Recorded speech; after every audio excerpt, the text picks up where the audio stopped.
And ahead of the 53rd World Economic Forum, CNBC TV 18's managing editor Shireen Ban spoke to Investcorp Executive Officer Rishi Kapoor about the opportunities that might open up for India during this meet at Davos. Listen in.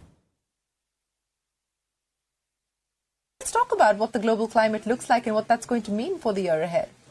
So I think, coming into 2023, of course, the two dominant themes were A, runaway inflation, and B, I think all around geopolitical security, and that security spilled over into a broader theme around supply chain security, energy, food, resilience in the supply chains, China plus one kind of theme. Getting into 2023, it seems like that security is going to be an important word, right? The supply chain resilience and security. On the inflation side, though, it seems like the central banks, through concerted action over the course of most of 2022, seem to have gotten a better grip on inflation that was at risk of getting away from us. And that ought to lead to much more constructive markets, probably in the second half of 2023. Well, that's the hope at this point in time. But in terms of the view on India, and I know that you've been bullish on India, Investcorp is invested across 13 or more companies in India, a plethora of sectors from healthcare to consumer tech. What's looking good to you at this point in time? In India, our journey is less than 4 years old. But importantly, over the course of less than 4 years, we've made 17 investments in India. It's been the most active market for us in the last 4 years. Not surprising, right? Given the opportunity set that we see in India, primarily around some of the sectors that you already referenced, but a broad theme that is all about the middle market company serving the middle market consumer, right? With goods and services priced at an affordable price point. So healthcare is a very important sector for us. And you've seen us very active in that. Clove Dental is our most recent deal that we announced. Before that, Nephro Plus, ASG eye clinics, and so on. We insure pharma as well. Financial services is another very important sector for us, particularly financial services inclusion. Consumer tech, you talked about that.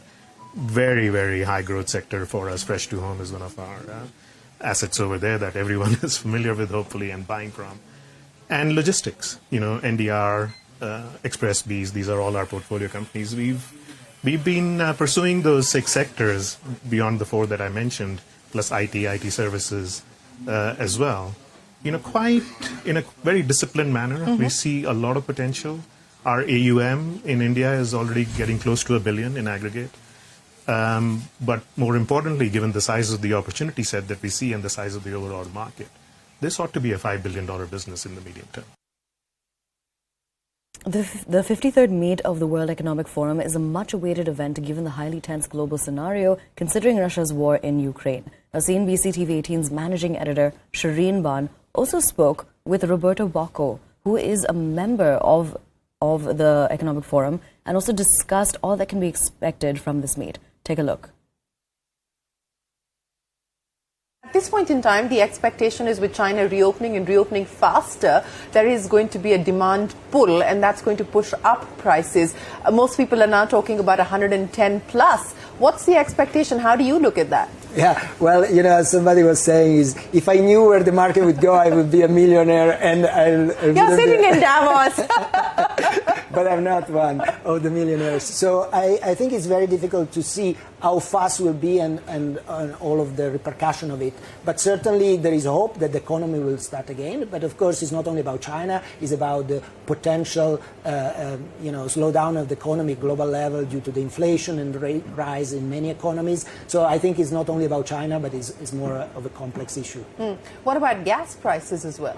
Well, also there you have seen, depends where. In Europe, they went down, but they're still pretty high compared to historical. And so it's very difficult to see where it goes. Now, was a very warm winter here in Europe. Now it's becoming cold. The storage are full. But of course, the dynamic there depends from how cold will be the next few months. But I guess we are starting seeing in sight coming out of this crisis, the peak of the crisis at least, in a better situation than we thought we would be just 2-3 months ago. So you believe that the worst is perhaps behind us as far as the energy crisis is concerned for now? I do hope that the worst is behind, indeed, as you suggest.